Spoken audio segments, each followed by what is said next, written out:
ઘણા લોકો એમ ને કે રામ તો દશરથના દીકરા, પણ આખું તો કબીર સાહેબને નામે ચડેલી આ 4 લીટી આખી તો વાંચો. એક રામ દશરથના બેટા, એ ઈશ્વર ક્યાંથી, ફલાં ક્યાંથી? એક રામ દશરથ કા બેટા કબીર સાહેબ જો એમ કહેતા હોય તો ત્યાં રામ જીવાત્મા છે. દશરથના પુત્ર તરીકે રામ જીવાત્મા છે. એક રામ દશરથ કા બેટા, એક રામ ઘટ ઘટ में लेटा. ત્યાં રામ વિરાટ આત્મા છે, વિરાટ વ્યાપક આત્મા છે. એક રામ કા સભી પસારા, એક રામ દરેક જગ્યાએ એનો વિસ્તાર છે, તે વિસ્તારાત્મા છે રામ. અને એક રામ હૈ સબસે, એ પરાત્પર બ્રહ્મ રામ છે. ચારેયનો જવાબ કબીરમાં મળે. પણ લોકોને માટે શિવ કહે સોય રામ, દેવી આ રામ. વ્યાપક બ્રહ્મ છે, અનેક બ્રહ્માંડોના અધિપતિ છે, માયાના માલિક છે, ભક્તોનું કલ્યાણ કરવા માટે, જગતને આદર્શ બતાવવા માટે, દુરીતને મટાવી અને સુચરિત સમાજની સ્થાપના માટે અવતરેવું એણે અવતાર લીધો છે. અને છતાંય નિજતંત્ર સ્વતંત્ર છે. દેવી એ બ્રહ્મ છે. આટલી ચોખવટ શિવજીએ પોતાના પત્નીને કરી કે એ બ્રહ્મ છે. હવે શંકા કરતા નહીં, સંશય કરતા નહીં. પણ સમજાયું નહીં. લાગન ઉર ઉપદેશ જદપી કહ્યું શિવ બાર બહુ. તુલસીદાસજી લખે, યાજ્ઞવલ્ક્યજી ભરત કે આટલું બધું સમજાયું પણ ઉપદેશ ન લાગ્યો. મહાપુરુષના ઉપદેશને આદેશ સમજવો. એને ઉપદેશ કીધો, આપણે થાય તો ઠીક, નહીં. ઉપદેશ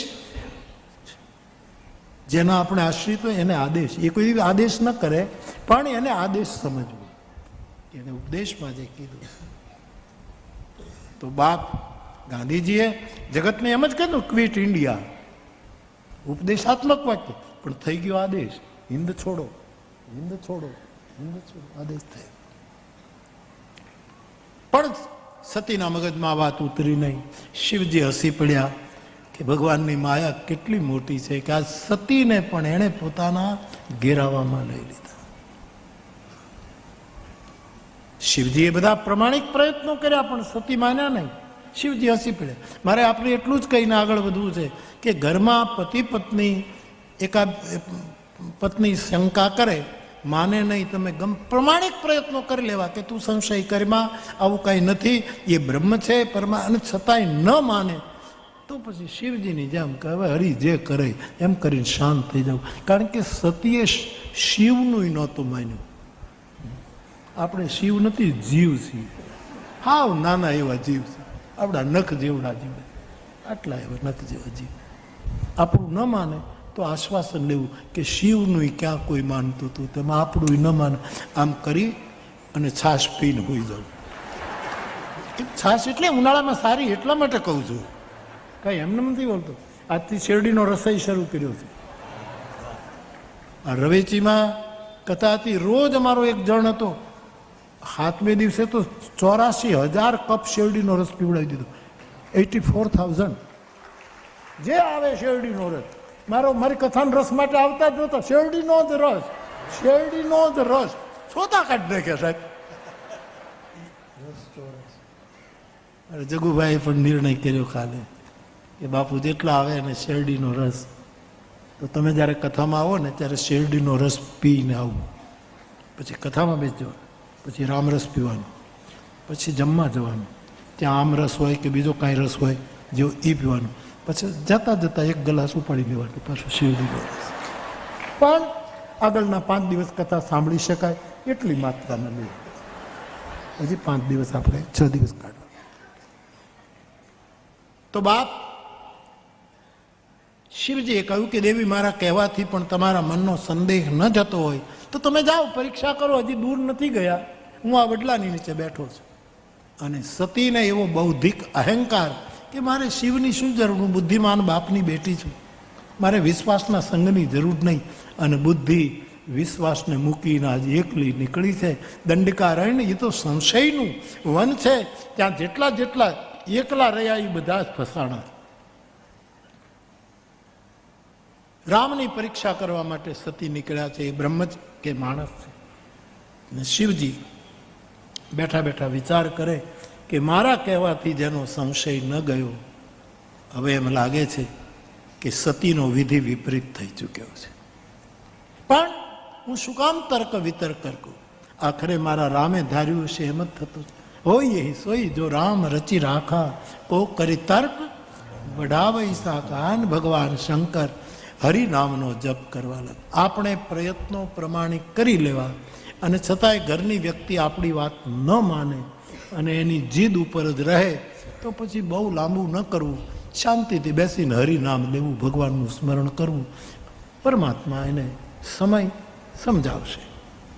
તો બાપ સતીરામની પરીક્ષા કરવા જાય છે. બહુ વિચાર કરીને એણે સીતાનું રૂપ લીધું. એણે વિચાર્યું એમ કે સીતાને ગોતે છે તો હું સીતાનું રૂપ લઈને જાઉં તો મને જોઈને જો માણસ હશે તો મારો હાથ પકડશે કે સીતાજી તમે ક્યાં હતા, અમે ક્યારના રડીએ છીએ. અને જો ઈશ્વર હશે તો ઓળખી જશે કે આ સીતા નથી, આ તો શિવ પત્ની સતી છે. આ પરીક્ષા કરવા માટે સતીએ સીતાનો વેશ લીધો. રામ લક્ષ્મણ લીલા કરતા કરતા નીકળે છે. સતી સામેથી આવ્યા. ભગવાન રામની મર્યાદા છે, અમુક અંતર સુધી જ નજર રાખીને પૃથ્વી ઉપર ચાલે છે. લક્ષ્મણજી તો રક્ષક છે, ચારે બાજુ જોયા કરે છે. એમાં લક્ષ્મણની દ્રષ્ટિ પડી કે સામેથી સતી માતા સીતાનું રૂપ લઈને આવે છે. આ શું છે?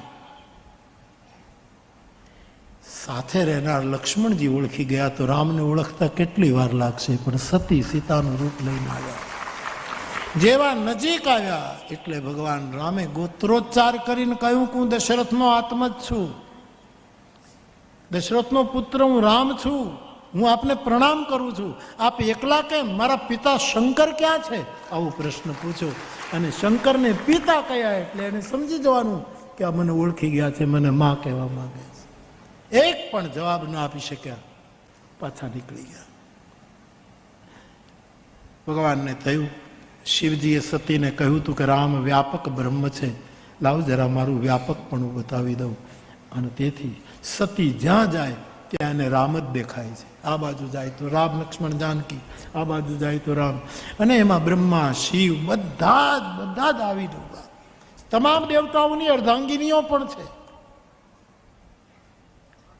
બ્રહ્માજીની સાથે બે દિવ્ય શક્તિ જોડાયેલી છે આપણે ત્યાં, એક ગાયત્રી અને બીજી સાવિત્રી. ગાયત્રીને વેદોએ જ્ઞાન કહ્યું અને સાવિત્રીને વેદોએ વિજ્ઞાન કહ્યું. બ્રહ્માની સાથે બે તત્વ જોડાયા, ગાયત્રી રૂપમાં જ્ઞાન, સાવિત્રી રૂપમાં વિજ્ઞાન. આ બે બ્રહ્મા, આ બધું જ ત્યાં દેખાણું. અરે સતીએ શિવને પણ જોયા ત્યાં અને પોતાને પણ જોયા. આટલું વ્યાપકત્વ. એવું કે હું શું જોઉં છું? પણ હવે તો હાથમાંથી બાજી નીકળી ગઈ. આંખો બંધ કરીને રસ્તામાં બેસી ગયા. થોડી વાર પછી આંખ ખોલી તો કાંઈ નહોતું. ભગવાને પોતાનું વ્યાપક ઈશ્વરત્વના દર્શન કરાવ્યા છે. સતી પાછા ફર્યા છે. મનમાં ગ્લાનિ થાય છે કે મેં શંકરનું કયું માન્યું નહીં. ભગવાન શિવ મને પૂછશે કે તમે નક્કી કર્યું, પરીક્ષા કરી, રામ બ્રહ્મ છે કે મનુષ્ય, આપનો શું નિર્ણય છે? હું શું જવાબ આપીશ? આવું મનમાં ગ્લાનિ કરતા કરતા સતી જાય છે. એના મનોભાવને તુલસીએ પકડ્યા અને ચોપાઈમાં લખી નાખ્યું.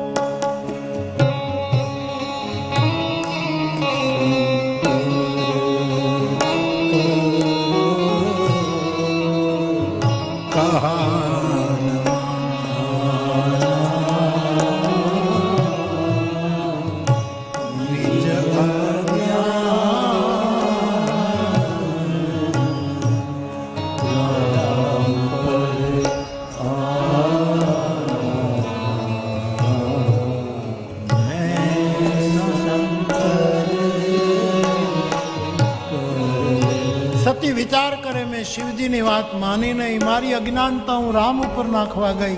હવે શિવ મને પૂછે તો હું શું જવાબ આપીશ? સતી આવ્યા.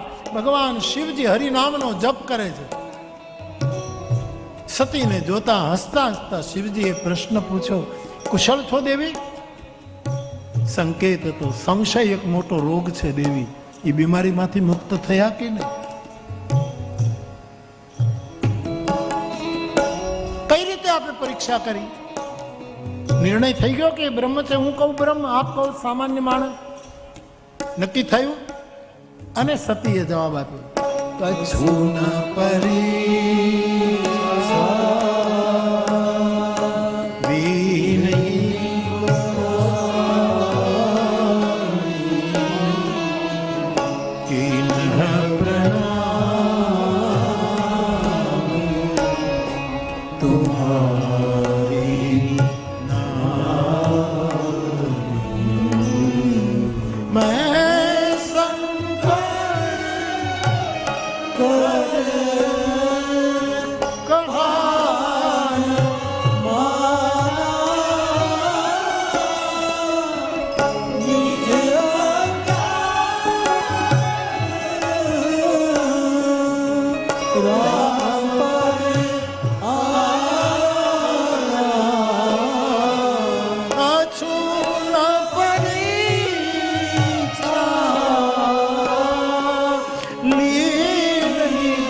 પરીક્ષા કરીને સતી જૂઠું અસત્ય બોલ્યા. મેં કોઈ પરીક્ષા નથી કરી. આપે દૂરથી પ્રણામ કર્યા હતા, હું જરાક નજીક જઈને પ્રણામ કરી આવી. અંતર્યામી શિવની પાસે અસત્ય બોલ્યા. જેનામાં સત હોય એને સતી કહેવાય, ધન હોય એને ધની કહેવાય, જ્ઞાન હોય એને જ્ઞાની કહેવાય, બલ હોય એને બલી કહેવાય. આ સતી આજે જૂઠ બોલ્યા.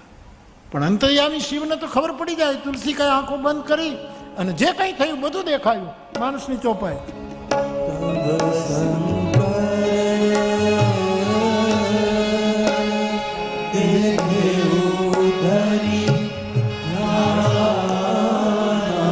શિવજીએ ધ્યાનમાં જોયું તો સતીએ જે કર્યું બધું દેખાયું. સીતાનું રૂપ લઈને ગયા, લક્ષ્મણજી ઓળખી ગયા, કંઈ બોલ્યા નહીં. રામજી પ્રણામ કરે છે, મારા પિતા શિવજી કે આ બધું જ દેખાયું. અને રામજીએ વ્યાપક રૂપ બતાવ્યું. આટલું બધું થયું છતાંય સતી કહે છે મેં કોઈ પરીક્ષા નથી લીધી, જૂઠ બોલે છે. મનમાં મનમાં મહાદેવ વિચાર કરે કે સીતાનું રૂપ જો લીધું હોય સતીએ તો સીતા તો મારી માં છે. હવે એની સાથે ગૃહસ્થ જીવનનો સંબંધ કેમ રાખો? આમ વિચાર કરે છે. હવે જો એની સાથે સંબંધ રાખું તો ભક્તિ પરક માર્ગ ખંડિત થઈ જશે. સ્મરણ કરતા હૃદયમાં રામની પ્રેરણા થઈ અને નિર્ણય આવ્યો છે, શિવ સંકલ્પ થયો, જ્યાં સુધી સતીનું આ શરીર હશે ત્યાં સુધી મારો અને એનો કોઈ સંબંધ નહીં હોય. સંકલ્પ કર્યો છે. આકાશમાંથી આકાશવાણી થઈ છે, ધન્ય હો શિવજી, આપના વિના ભગવાનની ભક્તિને આટલી ઊંચાઈ કોણ આપી શકે? સતીને શંકા પડી કે કંઈક નિર્ણય કર્યો છે. રસ્તામાં પૂછ્યું, મહારાજ આપે કોઈ નિર્ણય કર્યો, કોઈ પ્રતિજ્ઞા લીધી? શિવજીને થયું કે હું એમ કહીશ કે મેં તમારો ત્યાગ કર્યો તો બહુ દુઃખી થશે. શિવ તો કરુણા મૂર્તિ છે. વિચાર કર્યું કે હું કંઈક એવી કથાઓ કહું કે કૈલાસ આવી જાય અને સતીને મારે કહેવું ન પડે. ઇતિહાસોની કથા શરૂ કરી. રસ્તામાં ચાલતા ચાલતા એવી કથાઓ શરૂ, એ કથા કહેવાની બાકી છે મારે, હું ઘણી વખત કહું. એવી કથાઓ શંકરજીએ રસ્તામાં કીધી કે આ જગતમાં, પુરાણોમાં, અન્ય ગ્રંથોમાં કોણે કોણે ઈશ્વર તત્વ ઉપર શંકા કરી છે અને એની પછી કેવી અવગતિ થઈ, આવી ઐતિહાસિક કથાઓ કહેવા માંડ્યા છે. કથા કહેતા કહેતા બાતન સે કટે પંથ, કૈલાસ આવી ગયો સાહેબ, પહોંચી ગયા કૈલાસ. કૈલાસ આવતા શિવજીએ પોતાની પ્રતિજ્ઞાનો વિચાર કર્યો કે હવે મારાથી ગૃહસ્થ જીવન તો છે નહીં, મેં સતીનો ત્યાગ કર્યો છે. કૈલાસના પોતાના ભવનની બહાર વટવૃક્ષની નીચે શિવજી બેઠા સ્વરૂપનું અનુસંધાન કર્યું છે. લાગી સમાધિ અખંડ અપારા. શિવજીને સમાધિ લાગી ગઈ. સતીને ખ્યાલ આવી ગયો કે મારો ત્યાગ થયો છે, પણ હવે તો શું થઈ શકે? પરમાત્માને પ્રાર્થના કરે છે સતી કે કાં તો શિવ સાથે સમાધાન કરાવી દો અને કાં મારું શરીર સમાપ્ત થઈ જાય. માનસકાર આંકડો લખે છે બીતે સંબત સહસ 87,000 વર્ષો વીતી ગયા. એ વખતની કાળગણના 87,000 વર્ષ સુધી સતી ઉપાધિમાં અને શિવ સમાધિમાં. આટલા વર્ષો પછી અચાનક શિવજી રામ મહામંત્રનો જપ કરતા કરતા આંખ ખોલે છે. રામ મહામંત્રનું શ્રવણ થતા સતી બહાર આવ્યા કે જગતપતિ જાગ્યા છે. દૂરથી પ્રણામ કર્યા, સન્મુખ ઉભા રહ્યા. ભગવાન શિવજીને થયું બહુ દુઃખી છે, શરીર સુકાઈ ગયું છે દેવીનું, અને એને રસ પડે, જીવનમાં પાછી રસિકતા આવે એટલા માટે પ્રતિજ્ઞા કર્યા પછી ઐતિહાસિક કથાઓ સંભળાવી. હવે રસિક કથાઓ શરૂ કરી કે એના જીવનમાં પુનઃ ઉત્સાહ જાગે, રસ પેદા થાય. રસની કથાઓ કહેવા લાગ્યા. એમાં દક્ષ મહારાજ સતીના પિતા, એને પ્રજાપતિ નાયકની પદવી મળી અને એણે મોટો યજ્ઞ શરૂ કર્યો અને એમાં બધા દેવતાઓને બોલાવ્યા, પણ જમાઈને ન બોલાવ્યા. કારણ કે બ્રહ્માની સભામાં એક વખત સતીના પિતાનું એટલે કે શિવજીના સસરાનું સન્માન હતું, એ બધા નાગરિક અભિનંદન હતું. એમાં શિવજી બેઠા હતા, પણ એ તો આંખો બંધ કરીને તો સ્વાભાવિક ધ્યાનસ્થ હોય, એને ખબર નહીં કે મારા સસરાજી આવ્યા છે. નહીં તો પહેલાં ઊભા હતા. શંકરને શું વાંધો કોઈને સન્માન આપવાનું, પહેલાં ઊભા હતા. પણ હવે એ ધ્યાનમાં હતા. એમાં સસરાજી આવ્યા ને બધા સભા ઊભી થઈ ગઈ. મોટું પદ પ્રજાપતિ, બધા ઊભા થઈ ગયા. પ્રજાપતિ નાયક દક્ષ એ બધાને જોયા, બધા ઊભા થઈ. બેઠું કોણ રહ્યું છે? આ સન્માનની ભૂખ હોય ને, ઊભા કેટલા થયા એને ન જોવે, બેઠા કેટલા રહે. પછી એની ઉપર ખાર રાખે કે આ ઊભો નહોતો, કે આને શંકર જ દેખાણો. આટલા બધા ઊભા થઈ ગયા તો એમાં રાજી થઈ જવું જોઈએ. આટલા બધા સન્માનને તું લાયકઈ નથી, પણ તોય આટલા બધા ઊભા થઈ ગયા. એમાં તને એક બેઠેલો દેખા, અને શંકર ઉપરનો મગજ ફેર્યો. મારો જમાઈ ઊભો ન થાય, સસરો આવે. આમાંથી આપણે શીખવાનું, સસરાજી આવે તો ઊભા થઈ જાઓ, મને કમને જે રીતે ઊભા થઈ જાઓ. પધારો પાપા, પાપા,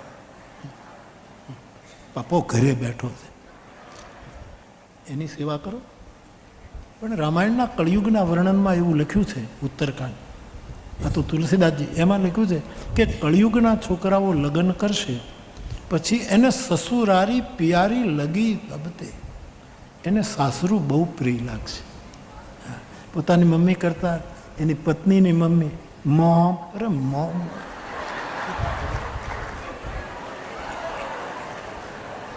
આ ઘરે બેઠી છે, સુકામાં સિવાડી ભીને પોઢી પોતે.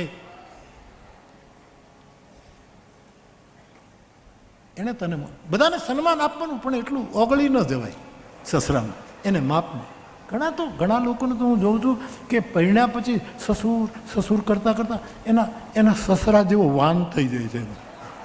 આખો વર્ણ યોગમાં છે આવી પ્રક્રિયા કે વર્ણ બદલે, અવાજ બદલે, આ બધું ઘણાને આમ થાય. આને દક્ષને ખરાબ લાગ્યું મારો. પછી તો એને સંસ્કૃતમાં અમુક શબ્દો તો સંસ્કૃતમાં આવે, જેને આવી દેવાય એ બધી ભાષામાં હોય. તું તો આમ છે ને, તું તો આમ છે ને, તું તો આમ છે ને, એવું બધું. શિવજીનો કોઈ ઈરાદો નહોતો કે હું સસરાનું અપમાન કરું. ખરેખર હું હૃદયથી કહું છું, શિવનો પક્ષ નથી લેતો, પણ મારા મહાદેવને હું જાણું છું એટલે કહું કે પહેલેથી જો એને ખબર હોત તો દોડીને દક્ષિણા પગ પકડ્યા, પધારો પાપા, પધારો પધારો પધારો પધારો, હાથ પકડીને એને દોડાવીને લઈ જાત. પણ હવે ભજનમાં જ બેઠા હતા ને ખબર ન રહી, એમાં ખોટું લગાડવાની જરૂર નહોતી. પણ ત્યારથી એના મનમાં આ વસ્તુનો બદલો લેવાનો ગાંઠ પડી ગઈ કે હું એવો યજ્ઞ કરું કે બધા દેવતાઓને બોલાવું પણ મારા જમાઈને ન બોલાવું.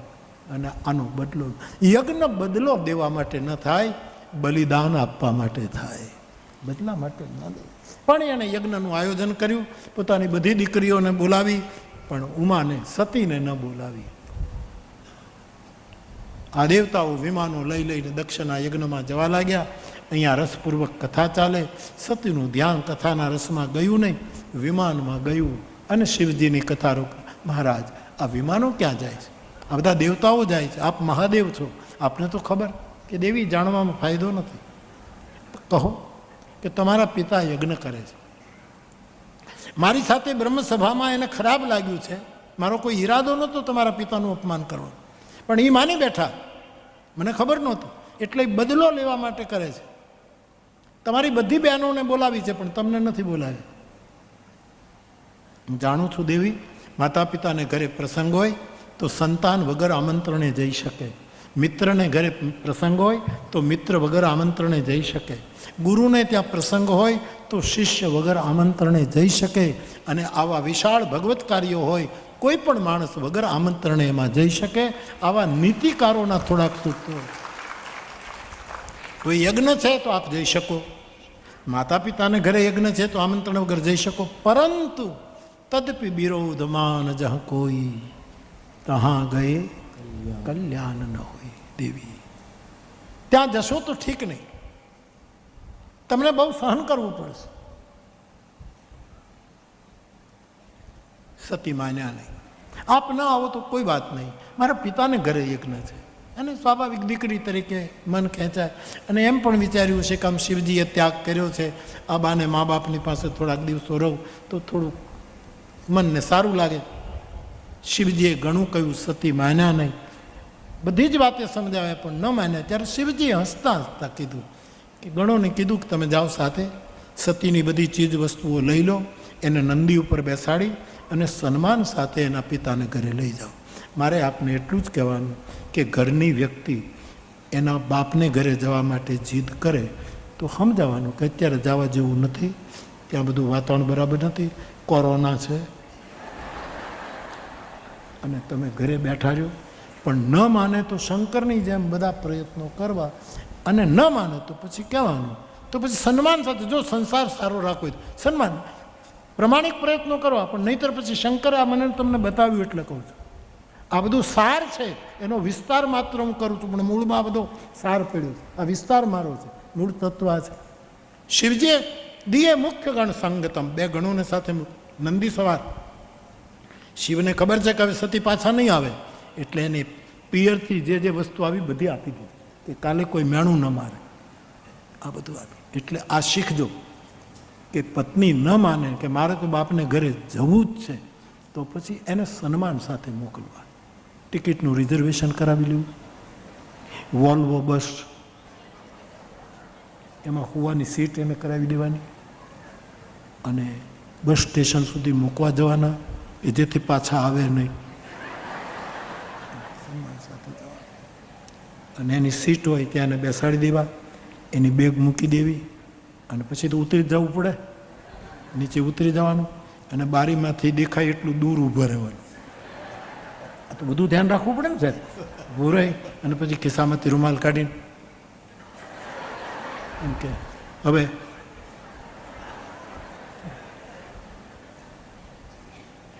સન્માન સાથે જીવન થોડુંક શીખી લેવાનું, આમ જ કરવાનું. કહેવાનું કે તું જતા આવે તો ફોન કરી દેજે, મને કાંઈ ગમશે તો નહીં, અંદરથી તો કાંઈ મને બહુ જ ગમશે. એક બેને એના પતિને કીધું કે તમે મારી સાથે બહુ જીવાજોડી કરો છો, ખબરદાર જો વધારે બોલ્યા તો હું કોના કયા બાપની દીકરી છું તમને ખબર છે? તમે શું જાણો છો તમારા મનમાં? તમે સમજો છો શું? આટલા ઝીણકા એવા છો, હું ભડભાદરની દીકરી છું. તમે કંઈ કારણ વગર નહીં, તો આમ હું મારી મા પાસે વહી જવાની છું. હવે અહીં નાક ઉપર પાણી વહી ગયું છે, તમે તમારા મનમાં સમજો છો શું? હા,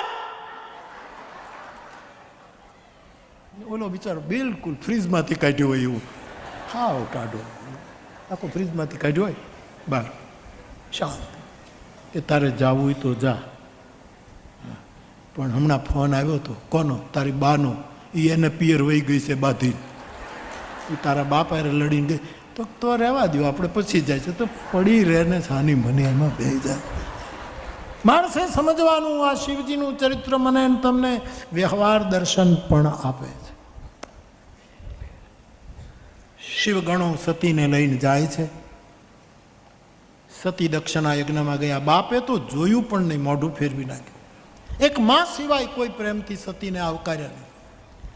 યજ્ઞ મંડપમાં જઈને જોયું તો તમામ દેવતાઓ બેઠા છે, પણ વિષ્ણુ, શિવ અને બ્રહ્માનું આસન પણ નથી. આટલું મોટું અપમાન શિવજીનું. ત્યારે સતીના ચિત્તમાં શંકરના શબ્દો વાગ્યા આવે કે હું ન આવી હોત તો સારું હતું.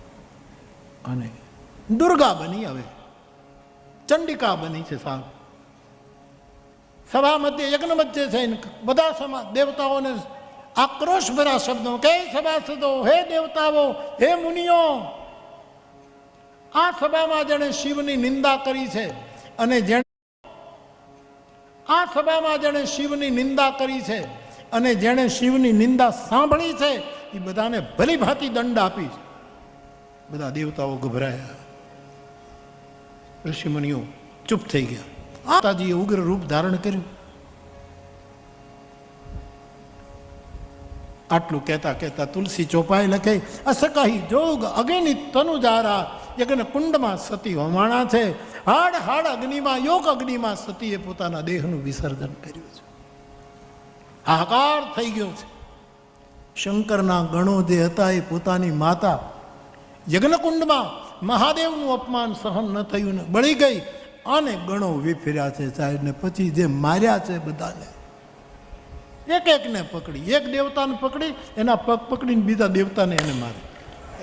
ઓલો પડી જાય તેને ત્રીજો દેવતાઓ ભાગ્યા, પોતાનો જે સ્વર્ગલોક ભૂલી ગયા. કોઈ કામ ગાય, કોઈ કામ જાય. દેવતાઓ ઋષિમુનિઓ ભાગ્યા.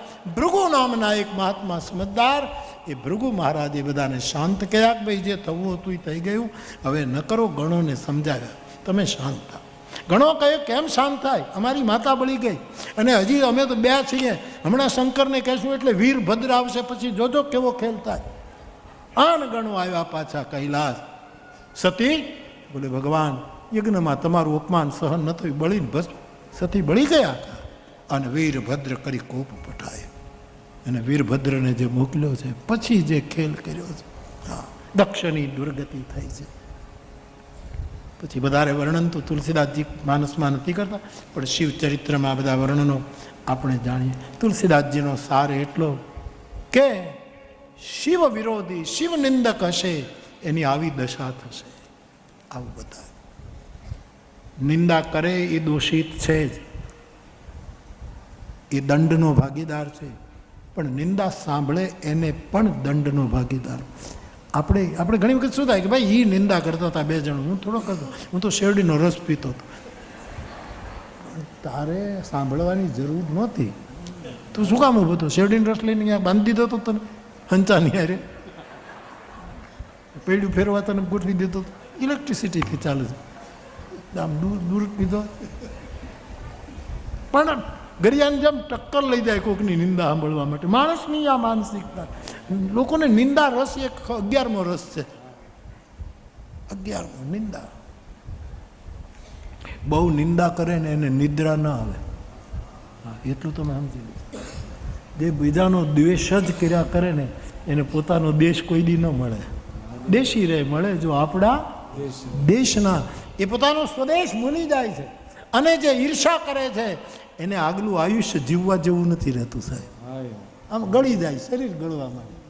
બીજો કોઈ એવો કુષ્ઠરોગ નહીં, પણ ઈર્ષા એક એવો રોગ છે કે શરીર હાવ હુકાવા માંડે. ઘણા હાવ એમને મુકાઈ જાય, ખાઈ જાય બહુ, પણ લોહી જ ન ચડે. કારણ કે ઈર્ષા એને એટલી બધી અડે કે હાવ ને ખાવામાં 3 જણાનું ખાઈ જાય. ટમેટાનું શાક ખાઈ જાય, રીંગણાનું ખાઈ જાય, બટેટાનું ખાઈ જાય, ડીટીયા સહિત તળેલા મરચાં ખાઈ જાય. અને શરીર હુકાતું જ જાય, દિન પ્રતિ દિન હાવ લાકડી જેવો થતો જાય, હાટેકા જેવો થતો જાય. ઈર્ષા. કથા સાંભળ્યા પછી હું ને તમે નિંદા કરીએ તો નહીં, પણ કોઈની થતી હોય તો આપણે સાંભળવાની નહીં. આપણે એમાં શું રહે? આપણે એક સોસાયટીમાં રહેતા હોઈએ, આ ભાઈનું ઘર છે, આપણું ઘર છે, એમાં બાજુવાળા ભાઈ હોય એ એના આંગણાનો કચરો વાળી અને આપણા આંગણામાં નાખે તો આપણે ગમે તેવા મોટા સાધુ પુરુષ હોઈએ તો એ સહન કરી શકીએ? આપણે વિવેકથી કહે ને ભાઈ તમારો કચરો અહીંયા શું કામ નાખો છો, તમે બીજે નાખો ને. પણ ઓલો જાણી જોઈને એના ઘરનો બધો જ કચરો કાઢી અને સબલું ભરીને આપણા ફળિયામાં નાખે આંગણામાં, કોઈ પણ સહન ન કરી શકે. તો કોઈ માણસ કોઈનો નિંદાનો કચરો આપણા કાનમાં નાખે તો આપણે સહન કેમ કરી લઈએ છીએ? આપણે બધાને દંડ મળશે. શિવ સતી આટલું કહેતા કહેતા યજ્ઞમાં બળી ગયા. બળતી વખતે એમણે ઈશ્વર પાસે માંગ્યું, મને જન્મ જન્મ સ્ત્રીનો અવતાર આપજો અને મને ભરતાર તરીકે મારો ભવનાથ જ મળે. આવું કહી અસકઈ જોગ અગ્નિ તનુજારા હાહાકાર થયો. સતી બળી ગયા છે અને એ સતીએ હે ભરદ્વાજ બીજો જન્મ હિમાલયને ઘરે શ્રદ્ધાના રૂપમાં, પાર્વતીના રૂપમાં એણે બીજો અવતાર લીધો. અને પછી એની કથા આપણે આવતીકાલે કહીશું. આજની કથાને અહીંયા વિરામ આપવું એ પહેલાં